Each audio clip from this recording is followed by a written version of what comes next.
তো অনেক সুন্দর লাগছে রে। কিন্তু তুই এত সুন্দর করে সেজেছিস কেন বলতো? তুই কি কোথাও ঘুরতে যাবি? হ্যাঁ, আমি বন্ধুদের সাথে পিকনিকে যাব। আর পিকনিকে গিয়ে অনেক মজা করব। তাই আমি এত সুন্দর করে সেজেছি। জানিস বোন, আমারও সাজতে অনেক ভালো লাগে। আর আমার অনেক দিনের ইচ্ছে, আমি সুন্দর করে সেজে গুজে বন্ধুদের সাথে পিকনিকে যাব। কিন্তু আমার তো কোনো বন্ধুই নেই। তুই আমাকে তোর বন্ধুদের সাথে পিকনিকে নিয়ে যাবে বোন? কি কি বললি তুই? আমি তোকে আমার বন্ধুদের সাথে পিকনিকে নিয়ে যাব? তুই এটা ভাবলি কি করে রে? হ্যাঁ, তোকে আমি কখনো আমার বন্ধুদের সাথে পিকনিকে নিয়ে যাব না। আর তোকে পিকনিকে যাওয়া মানে নাকি এসেছি আমার বন্ধুদের সাথে পিকনিকে যেতে? সাক্ষাৎ যত সব।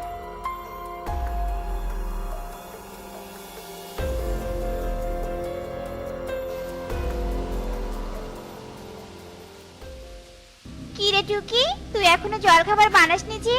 তোর জন্য কি আমরা না খেয়ে থাকবো নাকি? তাড়াতাড়ি জল খাবার বানিয়ে নিয়ে আয় বলছি। ঠিক আছে মা, আমি এক্ষুনি জল খাবার বানিয়ে আনছি। তোমাদের না খেয়ে থাকতে হবে না মা। তোকে না কতবার বলেছি আমাকে মা বলে ডাকবি না? মাকে মা বলবো না তো কি বলে ডাকবো?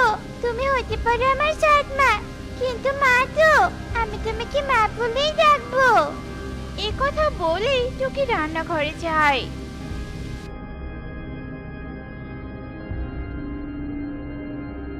এই নাও মা তোমাদের খাবার। ঠিক আছে, খাবারগুলো দিয়ে যা। আর আজ মাটির হাঁড়ি বানানোর অর্ডার পেয়েছি। এই অর্ডারটা কিছুতেই হাতছাড়া করা যাবে না। তুই এক্ষুনি গিয়ে মাটি নিয়ে আয় আর হাঁড়ি তৈরি করা শুরু করে দে। কালকেই সব হাঁড়ি ডেলিভারি দিতে হবে। মা, আমার অনেক খিদে পেয়েছে মা। আমি সকাল থেকে অনেক কাজ করেছি। আমাকে কিছু খেতে দাও, না হলে খিদে পেয়েছে হাঁড়িগুলো তৈরি করবো কি করে মা? শোন, তোকে অত খেতে হবে না। এমনিতেই তো আমাদের ঘাড়ের উপর বসে বসে খাচ্ছিস, আর কাজের কথা বললেই বাহানা দেয়া শুরু করে দিস, তাই না? এক্ষুনি গিয়ে মাটির হাঁড়ি তৈরি করা শুরু কর বলছি। বোনটির এমন কথা শুনে টুকি অনেক কষ্ট পায়। ইস, আমার যে খিদে পেয়েছে। খিদের জ্বালায় আমি তো ঠিকমতো হাঁড়িগুলো বানাতেও পারছি না। মা বেঁচে থাকলে আমাকে এভাবে না খেয়ে কিছুতেই কাজ করতে দিত না। মা, তুমি কেন আমাকে একা করে চলে গেলে মা? কেন চলে গেলে? টুকি এসব কথা বলতে বলতে হাঁড়ি তৈরি করছিল, আর টুকি ক্লান্ত হয়ে সেখানেই ঘুমিয়ে পড়ে। এদিকে রাত গড়িয়ে ভোর হয়ে আসে। এ কি, মহারানী দেখছি কাজ বাদ দিয়ে পড়ে পড়ে ঘুমাচ্ছে। একটু পরেই তো ঈগল দাদা হাঁড়িগুলো ডেলিভারি নিতে আসবে, আর হাঁড়িগুলো তো এখনো তৈরি করাই হলো না। মুন্নি এসব কথা বলতেই থাকে, আর তখন ঈগল সেখানে আসে। মুন্নি, আমি হাঁড়িগুলো নিতে এসেছি। তাড়াতাড়ি হাঁড়িগুলো নিয়ে আয় দেখি, আমার হাতে বেশি সময় নেই। এ কি ঈগল দাদা, তুমি এসে গেছো? কিন্তু আমি তো হাঁড়িগুলো সব বানাতেই পারিনি। তুমি আমাকে আর একদিন সময় দাও দয়া করে। তুই কি বলছিস এসব? তুই এখনো সব হাঁড়ি তৈরি করতে পারিসনি? তুই যখন একদিনে হাঁড়িগুলো তৈরি করতে পারবি না, তা আগেই বলতে পারতি। খামোখা অর্ডার নিতে গেলি কেন? হ্যাঁ, তোর জন্য আমার ব্যবসা লস হয়ে গেল। আমারই ভুল হয়েছে, তোর মতো অকর্মা পাখিকে অর্ডারটা দিয়েছি। তোকে আর আমি একদিনও সময় দিতে পারবো না। এরপর ঈগল মুন্নিকে অনেক কথা শুনিয়ে সেখান থেকে চলে যায়। আর মুন্নি হাঁড়িগুলো ডেলিভারি দিতে না পারায় ভীষণ ক্ষেপে যায়, আর একটা লাঠি নিয়ে টুকির কাছে যায়। শয়তান মেয়ে, তোর জন্য আমি আজ অর্ডার ডেলিভারি দিতে পারলাম না। আর ঈগল দাদা আমাকে কতগুলো কথা শুনিয়ে গেল। তুই কি ভেবেছিস তোকে আমি ছেড়ে দিব? কখনোই না। আসলে মা, আমি ক্লান্ত হয়ে কখন ঘুমিয়ে পড়েছি তা বলতেই পারি না। তুমি আমাকে ক্ষমা করে দাও মা। আমি আর এমন ভুল কখনো করব না। তুমি আমাকে এবারের মতো মাফ করে দাও মা, মাফ করে দাও। আমি তোকে কখনোই ক্ষমা করব না, আর তোকে এই বাড়িতে থাকতেও দিব না। হারামজাদি মেয়ে, তোর জন্য আমাকে অন্যের কাছে অপমানিত হতে হয়েছে, আর তুই এখন আমার কাছে ক্ষমা চাইতে এসেছিস? এই বলে মুন্নি টুকিকে লাঠি দিয়ে পেটাতে শুরু করে, আর লাঠি দিয়ে পিটিয়ে মুন্নি টুকিকে বাড়ি থেকে বের করে দেয়। মা, আমাকে আমাকে বাড়ি থেকে বের করে দিও না মা। আমার যে যাওয়ার মতো কোনো জায়গা নেই মা, আমাকে বাড়ি থেকে বের করে দিও না মা। মুন্নি টুকির কোনো কথাই শোনে না। টুকিকে বাইরে বের করে দিয়ে টুকির মুখের উপর দরজা লাগিয়ে দেয়। আর টুকি কষ্ট পেয়ে সেখান থেকে অন্য বনে চলে যেতে থাকে।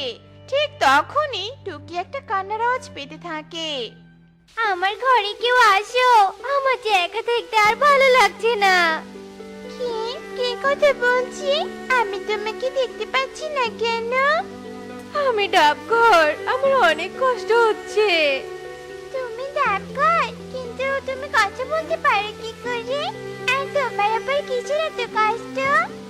আমি কথা বলতে পারি, আমার এই ডাবঘরে কেউ থাকে না।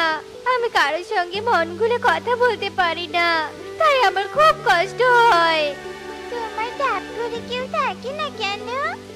সে অনেক পুরনো কথা। আমার এই ডাবঘরে তোতা নামে এক পাখি বাস করত, আর আমি তোতা পাখিকে আমার ডাবঘর থেকে অনেক উপহার দিতাম। ওর কোনো অভাব ছিল না, আমার কাছে তোতা যা চাইতো আমি তোতাকে তাই উপহার দিতাম। আর এ কথা পেঁচা নামে এক পাখি জেনে গিয়েছিল।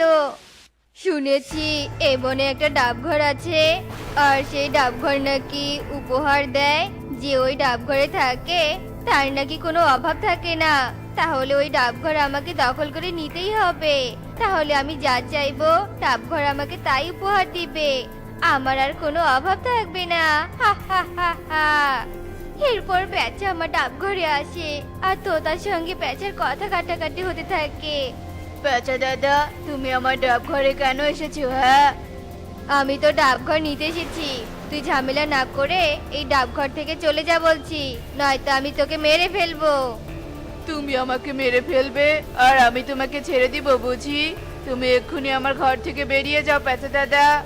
কি তোর এত বড় সাহস, তুই আমাকে বেরিয়ে যেতে বলিস? এরপর পেঁচা আর তোতার মধ্যে মারামারি লেগে যায়, আর দুজনে মারামারি করতে করতে দুজনে এই ডাবঘরে মারা যায়। আর তখন থেকে কেউ আর আমার ডাবঘরে থাকে না। তুমি কি আমার এই ডাবঘরে থাকবে? আমি তোমার সাথে অনেক গল্প করব। তুমি আমাকে ডাবঘরে থাকতে দিবে? ঠিক আছে, আমি তোমার ডাবঘরে আজ থেকে থাকবো, কারণ আমার যাওয়ার মতো কোনো জায়গা নেই। আমিও যে অভাগী মেয়ে। কেন, তোমার আবার কি হয়েছে? এরপর টুকি ডাবঘরকে সব কথা খুলে বলে। ও আচ্ছা, তুমি কোনো চিন্তা করো না, আজ থেকে তুমি আমার ডাবঘরে থাকতে পারবে। তোমাকে যেন এই ঘর থেকে কেউ বের করে না দিতে পারে, তাই আমি তোমাকে একটা লাল রঙের ডাব উপহার দিব। ওই ডাব তোমাকে রক্ষা করবে, এবং কেউ বিপদে পড়লে লাল রঙের ডাব দিয়ে তুমি তাকে সাহায্য করতে পারবে। এরপর ডাবঘর টুকিকে লাল রঙের ডাব উপহার দেয়।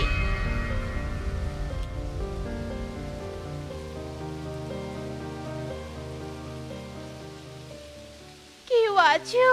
আমাকে একটু সাহায্য করো, দয়া করে আমাকে একটু সাহায্য করো। কে ডাকছে আমাকে? মা, তুমি এখানে? তোমার আর বোনের এই অবস্থা কেন? টুকি, তুই এই বাড়িতে থাকিস? আমাদের একটু তোর বাড়িতে থাকতে দিবি? ঈগল দাদা আমাদের সব সম্পত্তি নিজের করে নিয়েছে। আমি তো তোকে বাড়ি থেকে দাঁড়িয়ে দিয়েছিলাম, তাই সৃষ্টিকর্তা আমাকে শাস্তি দিয়েছে। না, তুমি এভাবে বলছো কেন? তোমরা আমার বাড়িতে থাকতে পারো, তাতে আমার কোনো অসুবিধা নেই মা। তোকে অনেক ধন্যবাদ রে মা, আমাকে তুই ক্ষমা করে দিস। তুই আমার নিজের মেয়ে নোস বলে তোকে আমি অনেক কষ্ট দিয়েছি। আমাকে তুই ক্ষমা করে দিস রে মা, ক্ষমা করে দিস। আমি আমার ভুল বুঝতে পেরেছি। এরপর টুকি মুন্নি ও তার বোন টুনটুনকে ক্ষমা করে দেয়, আর সবাই মিলেমিশে থাকতে শুরু করে। তো বন্ধুরা, আমাদের আজকের গল্পটি তোমাদের কাছে কেমন লেগেছে তা কমেন্টে জানাতে ভুলো না কিন্তু। এই শোনো গো, আমি নদীতে গোসল করতে যাচ্ছি, তুমি আমার এই হাড়িটা দেখে রেখো কেমন? কেউ যেন চুরি না করে নিয়ে যায়। হাড়ি চুরি গেলে কিন্তু তোমার একদিন কে আমার একদিন, এই বলে দিলাম। আরে কাকুলি, তুমি কি বোকা? তোমার এই একটা স্টিলের হাড়ি কোন চোর চুরি করবে? হ্যাঁ, সোনা দানার চেয়েও কি এই হাড়ির দাম বেশি নাকি? চুপ করো। এই হাড়ি ছাড়া আমার কাছে আছে কি? হ্যাঁ, সোনা দানা কিনে দেওয়ার কোনো মুরত আছে তোমার? আমার কাছে হাড়িটাই সোনার থেকে বেশি মূল্যবান। যা বলছি তাই করো, আমি চললাম গোসল করতে। এ কথা বলে কাকুলি যোগুকে তার একমাত্র সম্বল স্টিলের হাড়িটা দেখানোর দায়িত্ব দিয়ে নদীতে গোসল করতে চলে যায়। বাবা, এই লাল কচু কোথা থেকে আনলি রে টুনি? শুনেছি লাল কচুর সবজি খেতে দারুণ স্বাদ। এই টুনি, টুনি, কি রে, কথা বলছিস না কেন? কি এত ভাবছিস রে উদাস মনে? কাকুলি দিদি, আজ বিকেলে আমার বাড়িতে মা আসবে। দেখো না, তার জন্য সে সুদূর থেকে লাল কচু নিয়ে এলাম। কিন্তু কোথায় রান্না করব? আমার বাড়িতে তো কোনো হাঁড়ি পাতিল কিছুই নেই। বাবা টুনি, তোর বাড়িতে রান্না করার সবজি আছে কিন্তু রান্না করার জন্য হাঁড়ি নেই। আর আমার বাড়িতে হাঁড়ি আছে, রান্না করার জন্য সবজি নেই। শোন, তুই চাইলে আমার হাঁড়িটা রান্না করার জন্য ধার নিতে পারিস। আমাকে না হয় হাঁড়ির বদলে রান্না করার অর্ধেক খাবার দিস। ঠিক আছে, তবে তাই হবে। উফ, তুমি আমাকে চিন্তামুক্ত করলে। চলো তবে, তোমার বাড়িতে চলো।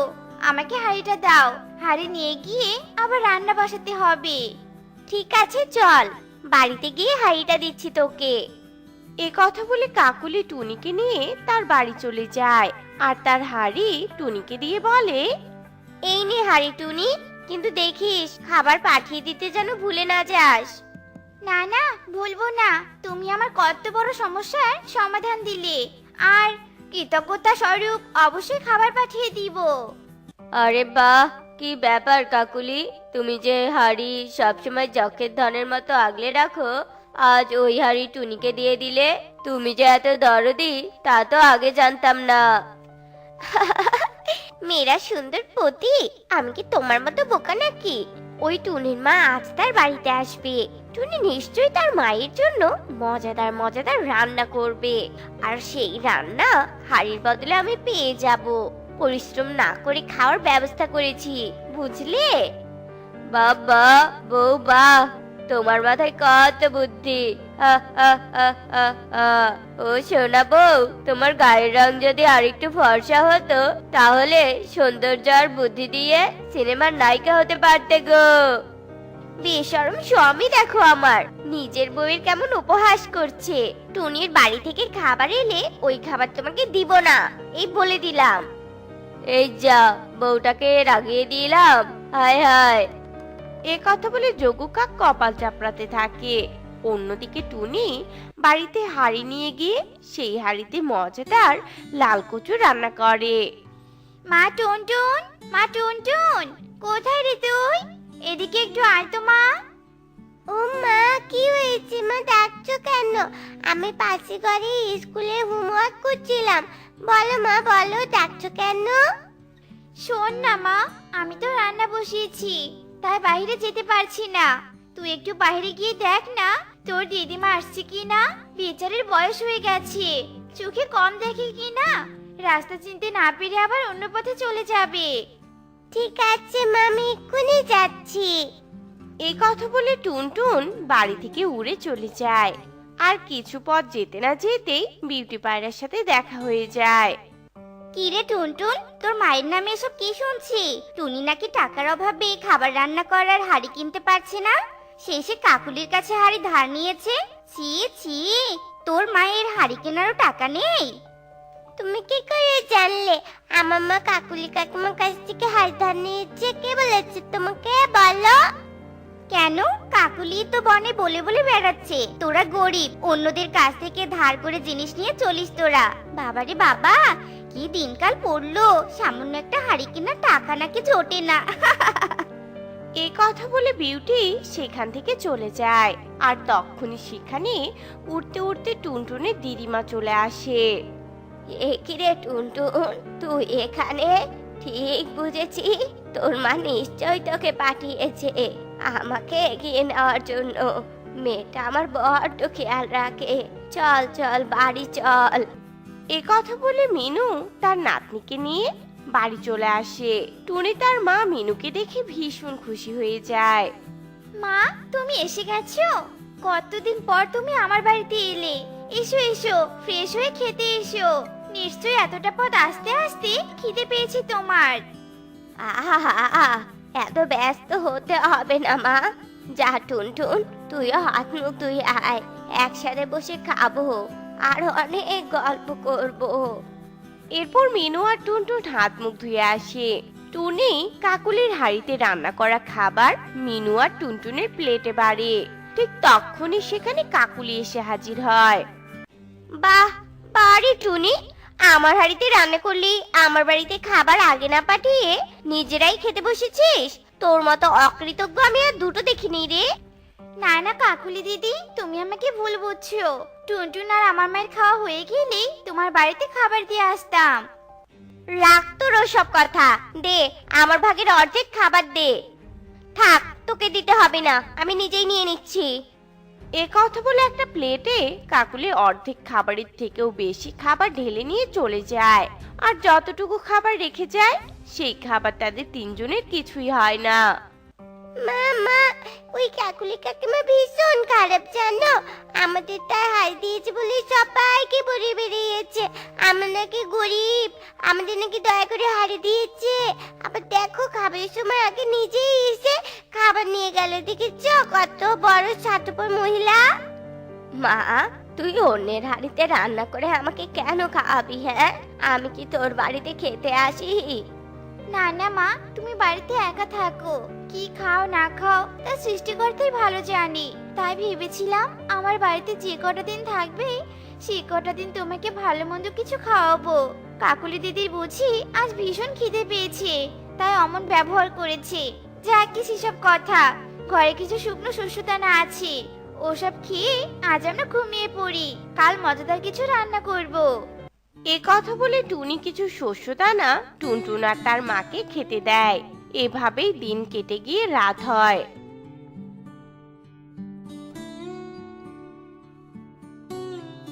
আর তারা তিনজনই বিছানায় গিয়ে ঘুমিয়ে পড়ে।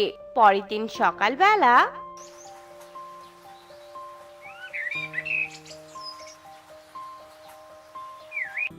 কি রে মা, সাত সকালে উঠে কি করছিস? বাহ বাহ বাহ, কি মজাদার সুবাস বেরিয়েছে। মা, তুমি না খিচুড়ি খেতে ভালোবাসো, তাই আজ আমি খিচুড়ি রান্না করছি। আর কিছুক্ষণ হলেই খিচুড়ি চুলা থেকে নামিয়ে নিব, তারপর সবাই মিলে মজা করে খিচুড়ি খাবো। এ কথা বলে টুনি আবার তার খিচুড়ি রান্নায় মনোযোগ দেয়। অন্যদিকে খিচুড়ির সুবাস টুনির বাড়ির পাশে বাস করা কাকুলি কাকার কালু কাকের নাকে গিয়ে লাগে। সুবাস পেয়ে তারা বলে, আহা ওগো, টুনি আমার হাড়িতে নিশ্চয়ই আজ মজাদার কিছু রান্না করছে। কি সুন্দর সুবাস বেরিয়েছে। যাই, যা রান্না করেছে টুনিকে উল্টো পাল্টা কিছু বুঝিয়ে বেশি অর্ধেক ঢেলে নিয়ে আসি। যাও গো যাও, সব খাবার নিয়ে আসবে কিন্তু। অন্যের কষ্ট করে রান্না করা ফ্রি খাবার খেতে না খুব মজা। অন্যদিকে টুনি যখন তার পরিবারকে নিয়ে খিচুড়ি খেতে বসে, ঠিক তখনই সেখানে কাকুলি কাক এসে উপস্থিত হয়। টুনি, আজও তুই আমার বাড়িতে খাবার পাঠাসনি? বাহ বাহ বাহ, তোকে হাড়ি দিয়ে আমি ভীষণ ভুল করেছি রে। দে আমার ভাগের খাবার দে বলছি। এ কথা বলে কাকুলি আবার টুনি রান্না করা খাবার হাড়ি থেকে নিয়ে চলে যায়। মা টুনি, এই কাকুলি তো আবার খাবার ঢেলে নিয়ে গেল। তুই আর এই হাড়িতে খবরদার রান্না করবি না। এক্ষুনি এই হাড়ি ফেরত দিয়ে আয় কাকুলিকে, আমরা শুকনো শস্য দানাই খাবো। ঠিক বলেছো মা, কাকুলি দিদি ইচ্ছে করে এসব করছে। না না, বিনা পরিশ্রমে কাকুলি খাবার খাওয়ার বেশ ভালোই ফন্দি করেছে। মা, আমার ঘরে তো এখন কোনো খাবারই নেই, আমি বাইরে থেকে শস্যদানা খুঁজে নিয়ে আসি, তারপর কাকুলি দিদিকে তার হাড়ি ফেরত দিয়ে আসবো। এ কথা বলে টুনি উড়ে বাড়ি থেকে বেরিয়ে যায় আর বনের বিভিন্ন শস্য খেতে ঘুরে ঘুরে শস্য সংগ্রহ করতে থাকে। যাক, বেশ কিছু শস্যদানা পেয়ে গিয়েছি, এবার যাই, এই শস্যদানা নিয়ে বাড়ি ফিরে যাই। আরে আরে, নিচে মিষ্টি দিয়ে চুলার মধ্যে ওটা কোন পাত্রে রান্না করছে? পাত্রটা কেমন আজব দেখতে, যাই তো গিয়ে জিজ্ঞাসা করি তো। আরে টুনি দিদি, কি ব্যাপার? হঠাৎ তুমি আজ আমার কাছে কোনো দরকারে এসেছো বুঝি? না না, কোনো দরকার নেই রে মিষ্টি দিয়ে। কিন্তু আমার মনে একটা প্রশ্ন, তুই এটা কোন পাত্রে রান্না করছিস? নয় হাঁড়ি নয় কড়াই। আমার তো হাঁড়ি পাতিল কেনার টাকা নেই, তাই আমি নারকেলের খোলের মাঝে রান্না করি বহুদিন ধরে। কি, নারকেলের খোলেও রান্না করা যায়? ও মা, তুমি জানো না? ওই তো নারকেল গাছের নিচে অনেক নারকেলের খোল পড়ে আছে। যাও, তুমিও বাড়িতে নারকেলের খোল নিয়ে গিয়ে তার মধ্যে রান্না করো, দেখবে কি অনায়াসে সুন্দর রান্না হয়। মিষ্টি টিয়ের কথা শুনে টুনি কৌতূহল বশত একটা নারকেলের খোল নিয়ে বাড়ি চলে যায় আর নারকেলের খোলের মধ্যে শস্যদানা দিয়ে রান্না বসায়। কি ব্যাপার মা টুনি, তুই নারকেলের খোলে রান্না করছিস কেন? নারকেলের খোল পুড়ে তো খাবার নষ্ট হবে।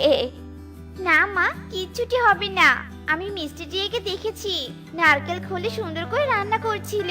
এই বুদ্ধি যদি আমার আগে থাকতো, তবে প্রতিদিন কাকুলি দিদিকে আমার কষ্ট করে রান্না করা খাবারগুলো দিতে হতো না। টুনি যখন মিনুকে এসব কথা বলছিল, ঠিক তখনই দরজার কড়া নাড়া শব্দ টুনির কানে ভেসে আসে। টুনি কড়া নাড়ার শব্দে দরজা গিয়ে খুলে দেয়। আবার কিছু রান্না করেছিস মনে হয়, বাইরে থেকে সুবাস পেলাম। যা, আমার ভাগের খাবার নিয়ে আয়। তুই খাবার নিয়ে আসবি নাকি আমি কেড়ে নিব খাবার? না না, তুমি কষ্ট করে নিয়ে আসবে কেন? আমি নিয়ে আসছি, দাঁড়াও। এ কথা বলে টুনি ঘরের ভেতর থেকে কাকুলির হাড়িটা নিয়ে আসে আর কাকুলির হাতে দেয়। এ কি, খালি হাড়ি নিয়ে এলি যে? খাবারের ভাগ কোথায়? খাবার দে, ভাগ দে। কিসের ভাগ? আমি তো আজ তোমার হাঁড়িতে রান্না করিনি, নারকেলের খোলে রান্না করেছি। আর তখন থেকে তোমার হাঁড়ির আমার আর কোনো প্রয়োজন নেই। নারকেলের খোলে রান্না? নয় গো, হ্যাঁ। বুদ্ধি থাকলে উপায় হয়। এবার তুমি তোমার হাঁড়ি নিয়ে কেটে পড়ো তো। এ কথা বলে টুনি কাকুলির মুখের উপর দরজা বন্ধ করে দেয় আর কাকুলি হাড়ি দিয়ে মাথা চাপকাতে থাকে। ফ্রি খাবার বন্ধ হয়ে গেল রে, আবার আমার বাড়িতে রান্না করে খেতে হবে। হায় হায় হায় রে, পুরো কপাল আমার। রাজামশাই, উনি অনেক দূর থেকে এসেছে, আপনার সাথে দেখা করতে চায়, তাই নিয়ে আসলাম। ঠিক আছে, তুমি এবার যাও, আমি কথা বলছি। যথাজ্ঞা মহারাজ। বলুন, আমার সাথে কেন দেখা করতে এসেছেন? রাজামশাই, আমি হলাম মিষ্টি লাউ ব্যবসায়ী। বিদেশে মিষ্টি লাউয়ের চাহিদা খুব বেশি, তাই আমি বনের প্রতিটি পাখিদের এই মিষ্টি লাউ চাষ করতে উৎসাহ দেই। এজন্য আপনার কাছে অনুমতি নিতে এসেছি। আপনি অনুমতি দিলে আপনার প্রজাদের সাথে এ বিষয় নিয়ে কথা বলতে পারি। ও আচ্ছা, কিন্তু একটি মিষ্টি লাউ কত করে কিনে নিবে? রাজামশাই, একটি মিষ্টি লাউয়ের দাম 100 স্বর্ণ মুদ্রা। তাই নাকি? তাহলে তোমাকে প্রজাদের উৎসাহ দিতে হবে না, আমি তাদের চাষ করতে বলবো। তুমি বললে চাষ নাও করতে পারে, তুমি আমার কাছে এসে মিষ্টি লাউ নিয়ে যেও। ঠিক আছে রাজামশাই, তাহলে আমার আরো ভালো হবে। আজ তাহলে আসি। এসো তবে। মন্ত্রী, রাজদরবারে এসো। বলুন রাজামশাই। আমার রাজ্যে যারা ভালো চাষের কাজ জানে তাদের রাজদরবারে নিয়ে এসো। ঠিক আছে রাজামশাই, এক্ষুনি যাচ্ছি। এই সুখী, বলতো আমাদের বনে কে ভালো চাষবাসের কাজ করে? রাজামশাই তাদের ডেকে পাঠিয়েছে। আমাদের বনে টোনার দুই বউ চাষবাসের কাজ ভালো জানে। টোনা মারা যাবার পর তার দুই বউ তো টোনার জমি চাষ করেই সংসার চালায়, আর কারো জমিতে তেমন কোনো ফসলই হয় না। তুমি ওদেরকেই নিয়ে যাও রাজার কাছে। ঠিক আছে সুখী, তোকে অনেক ধন্যবাদ, আমি আসি তবে। টুনি, টুনি, বাড়িতে আছো? মন্ত্রী মশাই, কি হয়েছে? কোনো অভিযোগ এসেছে নাকি রাজার? না না, যা ভাবছো তা নয়। তোমরা নাকি চাষের কাজ ভালো করো, তাই রাজামশাই তোমাদের ডেকে পাঠিয়েছে। চলো আমার সাথে, হয়তো উপহার দিবে। ও আচ্ছা, ঠিক আছে, চল মুন্নি। তোমরা মিষ্টি লাউ চাষ করতে পারবে, বিনিময়ে স্বর্ণ মুদ্রা পাবে। হ্যাঁ রাজামশাই, পারবো। বেশ, তবে আজকে জমি তৈরি করো, মিষ্টি লাউ চাষ করা শুরু করে দাও। খুব তাড়াতাড়ি যে লাগবে। যথা আজ্ঞা মহারাজ, আমরা আজকেই শুরু করব চাষের কাজ। এবার তাহলে আসি। মুন্নি, চল জমি তৈরি করি, তারপর বাজারে যাব বীজ আনতে। আমি এবার একসাথে চাষ করব না। টুনি যদি রাজার কাছে বেশি স্বর্ণমুদ্রা নেয় আর আমাকে যদি কম দেয়, তখন আমি আলাদা এমন ভাবে চাষ করব আমার জমির মিষ্টি লাউ বেশি হবে আর স্বর্ণমুদ্রা আমি বেশি পাবো। কি হলো, যাবি না? দিদি, আমি একটা কথা বলতে চাই। কি কথা বল। দিদি, মানে আমি এবার জমি আলাদা করে চাষ করতে চাই। আমরা তো এতদিন একসাথেই চাষ করেছি, তাই আমার মনে হয় তুমি ভালো চাষ জানো। এজন্য আমি দেখতে চাই আমি কেমন চাষ করতে পারি। ঠিক আছে, চল জমিতে যাই, তারপর তোকে ভাগ করে দেব। এই নে, ভাগ করে দিলাম জমি। এখন তাড়াতাড়ি জমি তৈরি কর। ঠিক আছে দিদি, করছি। এরপর টুনি ও মুন্নি জমি তৈরি করতে থাকে। মুন্নি, আমার জমি তৈরি করা শেষ হয়েছে, তোর হলো? হ্যাঁ দিদি, আমার শেষ। এবার চলো বীজ আনতে বাজারে যাই।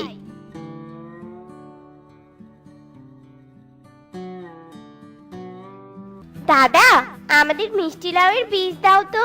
রাজামশাই আমাদের মিষ্টি লাউয়ের চাষ দিতে বলেছে। ও, তাহলে তো তোমরা এবার স্বর্ণমুদ্রা পাবে। দাঁড়াও, দিচ্ছি। স্বর্ণমুদ্রা তো শুধু আমি বেশি পাবো, টুনি কম পাবে। এই নাও মিষ্টি লাউয়ের বীজ, খুব ভালো জাতের লাউ ধরবে। এই নাও টাকা। টুনি ও মুন্নি টাকা দিয়ে লাউয়ের বীজ নিয়ে জমিতে যায়, আর বীজগুলো তারা জমিতে রোপণ করে দেয়। এরপর কেটে যায় বেশ কিছুদিন।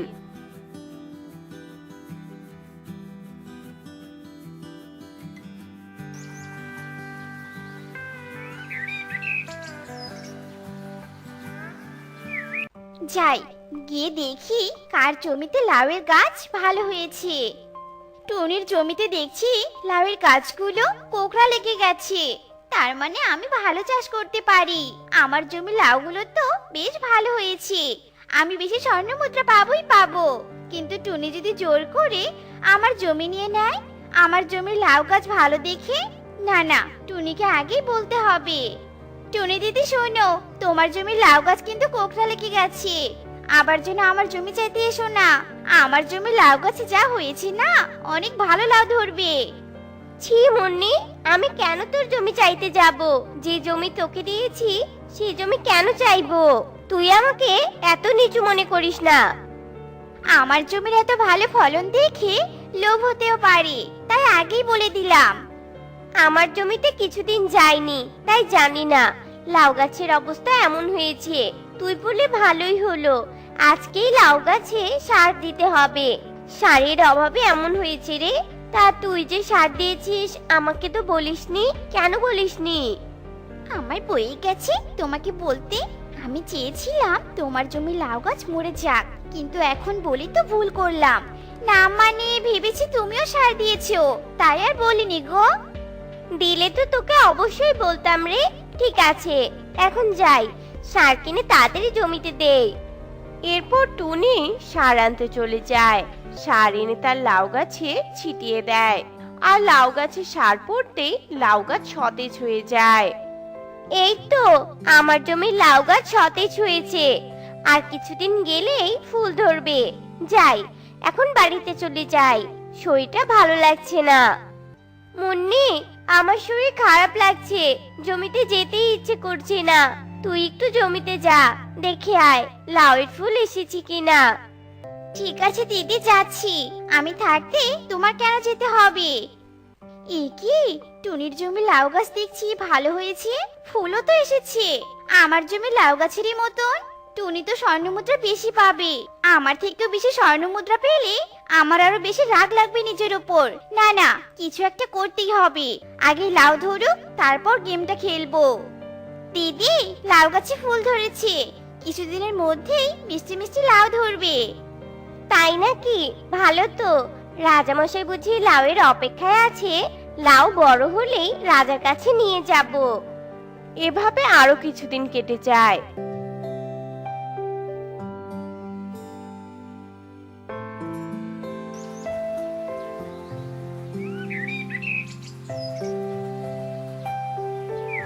টুনি ও মুন্নির লাউয়ের জমিতে অনেক ভালো জাতের বড় বড় মিষ্টি লাউ ধরে। মুন্নি, কাল লাউগুলো তুলে রাজার কাছে নিয়ে যাব। এতগুলো লাউ ঠেলা গাড়িতে করে নিয়ে যেতে হবে। দেখেছিস, আমাদের দুজনের লাউয়ের চাষ ভালো হয়েছে। এবার বুঝলি, আমরা দুজনেই ভালো চাষ করতে পারি। হ্যাঁ দিদি, ঠিক বলেছো। এখন থেকে রাজার স্বর্ণ মুদ্রা আমরাই পাবো। চলো এখন ঠেলা গাড়ির ব্যবস্থা করি, কাল আবার দেরি হয়ে যাবে। হ্যাঁ হ্যাঁ, চল। এরপর টুনি ও মুন্নি ঠেলা গাড়ির খুঁজে যায় আর টিয়ের কাছ থেকে ঠেলা গাড়ি ভাড়া করে নিয়ে আসে। রাত হয়ে যায়।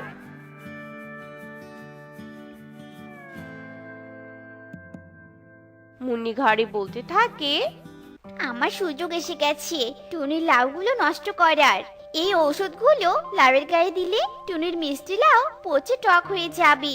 তখন রাজা মশাই আমাকেই বলবে ভালো চাষ করতে পারি, আর আমাকেই চাষ দিবে, টুনিকে আর দিবে না। টুনিকে দিয়ে তখন আমার জমির কাজ করাবো, আর আমি হয়ে যাব রানী।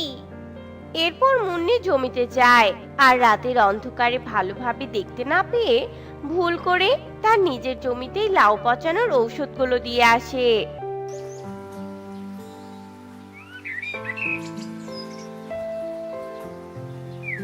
মুন্নি, চল চল, তাড়াতাড়ি জমিতে যাই। দুই জমির লাউ তুলতে তো সময় লাগবে। এরপর দুজনে মিলে লাউয়ের জমিতে যায় আর মুন্নি যেয়ে দেখে তার পুরো জমির লাউ পচে গেছে। হায় হায়, এই কি সর্বনাশ করেছে আমার! কে আমার এই ক্ষতি করলো? এখন রাজা মশাইকে আমি কি দিব? আমি স্বর্ণ মুদ্রা পাবো না, আর রাজা মশাই আমার চাষও দিবে না। হায় হায় রে! মুন্নি বোন, কাঁদিস না বোন। যে তোর ক্ষতি করেছে তাকে শাস্তি পেতেই হবে। এখন আমার জমির লাউগুলো রাজার কাছে নিয়ে যাই। যা স্বর্ণ মুদ্রা পাবো দুজনে ভাগ করে নিব রে। আর তান্ত্রিক বাবার কাছে গিয়ে সব শুনবো কে তোর লাউ পচিয়েছে। রাজা মশাইকে বললে নিশ্চয়ই তাকে শাস্তি দিবে। না না, তখন তো আমি ধরা পড়ে যাব। দিদিকে বলেই দেই সবটা। দিদি, তান্ত্রিকের কাছে যেতে হবে না, এই কাজ আমি করেছি। তোমার উপর হিংসা আর রাগ করে লাউ পচার ঔষধ দিয়েছি, যেন সব স্বর্ণ মুদ্রা আমি নিতে পারি। আমাকে ক্ষমা করে দাও দিদি, তোমাকে ভুল ভেবেছিলাম। তুমি আমাকে আরো স্বর্ণ মুদ্রা দিতে চাইছো। হয়েছে, আর কিছু বলতে হবে না। তুই তো তোর নিজের ভুল বুঝতে পেরেছিস। আর শোন, অন্যের প্রতি হিংসা আর রাগ দেখিয়ে কিছু করলে নিজের কখনো উন্নতি হয় না, বরং নিজেরই ক্ষতি হয়। চল এখন আগে লাউ তুলি। এরপর টুনি আর মুন্নি মিষ্টি লাউ তুলতে থাকে আর লাউ তুলে ঠেলা গাড়িতে করে রাজার কাছে নিয়ে যায়। টুনি, এনেছো মিষ্টি লাউ? বাহ, খুব ভালো ফলন হয়েছে তো। মন্ত্রী, টুনিকে কিছু স্বর্ণ মুদ্রা এনে দাও। যথাজ্ঞা মহারাজ। টুনি, এখন থেকে তোমরা আরো বেশি করে মিষ্টি লাউয়ের চাষ দিবে। ঠিক আছে রাজা মশাই। এরপর থেকে টুনি আর মুন্নি একসাথেই মিষ্টি লাউয়ের চাষ করে সুখেই দিন কাটাতে থাকে। তো বন্ধুরা, আমাদের আজকের গল্পটি তোমাদের কাছে কেমন লেগেছে তা কমেন্টে জানাতে ভুলো না কিন্তু।